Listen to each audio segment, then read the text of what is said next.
Welcome to our next briefing. Please here to the Presidential Administration spokesperson on ATO matters, Colonel Andriy Lysenko.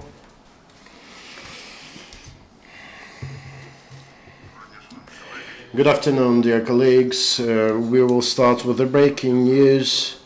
This morning, during execution of task of fight against illegal smuggling of goods across the delimitation line, our mobile group, comprising volunteers, state fiscal service officials, security service, and paratroopers, went into ambush between the villages of Lobachevsk, Slavyano-Serbsk, and Shastya.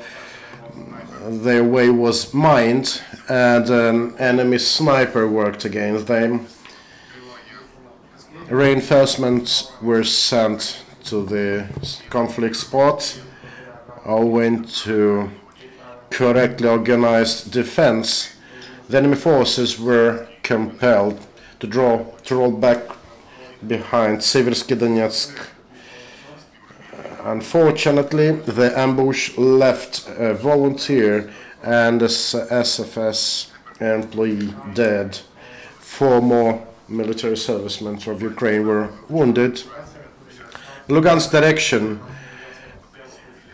a mortar shelling of Ukrainian positions around Shastya happened yesterday. For around 40 minutes, the enemy shelled and fired at our positions nearby Krymsky to the north of the Bakhmut way. No fight was registered in around Stanica Luhanska, Zolotaya, Popasna. In Donetsk direction, a short-lived enemy provocation happened nearby Sanzharevka, where small arms and grenade launchers were used. No fight was registered nearby the villages of Luhanska, Horlivka, Dzerzhinsk, and Yasinovata. Another armed provocation took place between Avdiivka and Spartak, where small arms and grenade launchers were used for half an hour. No fight was registered in Pisky, Opetne, and Krasnohorivka.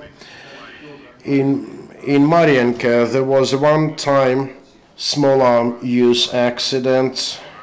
Small arms were fired from the neighboring Alexandrovka village.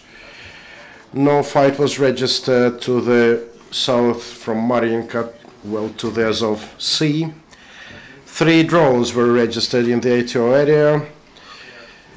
No casualties among Ukrainian servicemen were registered yesterday. 1 person was wounded nearby Krymsky.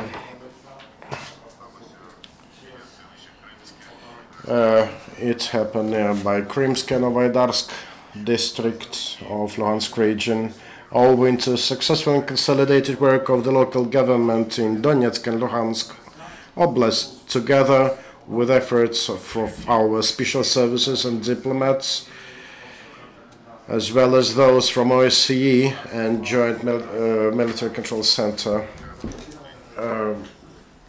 Bloody provocations could be avoided during the first of Ukrainian Reaper teams use this kind of ceasefire at the front line to restore the infrastructure of the frontline cities and villages. In the Joint Center for Control and Coordination, they set up a special group which deals exclusively with control and coordination of the repair and restoration works.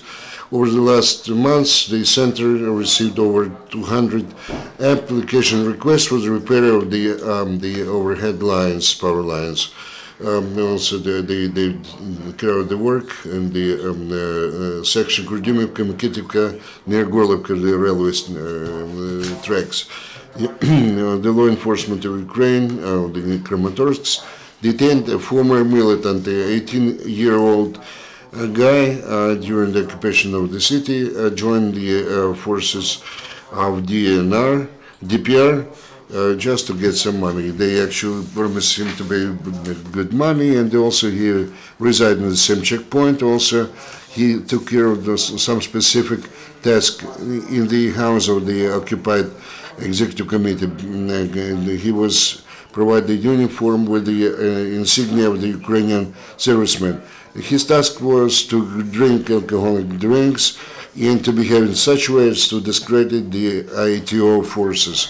Also the SBU, the arrests and detains the followers of the militants.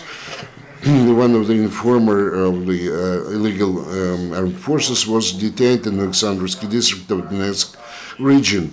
He actually provided information or passed information to the enemy about the dislocation of our troops and the number of the weaponry and the military equipment and the routes of movement of our forces. Also, the law enforcement officers detained a person in Artemis who tried to pass to the militants the money, 1.7 million Russian rubles. In addition to that, SBU detained two officials, corrupted officials, who actually were covering the activities of 50 different companies. And during the search, they found the bribe to the tune of 50,000 hryvnia. Ukrainian paratroopers actually upgrade their skills and combat capabilities, passing the special training for the servicemen paratroopers. The fighters actually trained how to act in different situations, to down the aerial targets, and how to shoot and to support the tanks. This was provided with this function was provided with the participation of the head of the General Staff, Colonel General Viktor Mushenko, and the commander of the paratroopers or aerial troops, Major General Mikhail Zabrodsky. This was my information for today. If there are no more questions,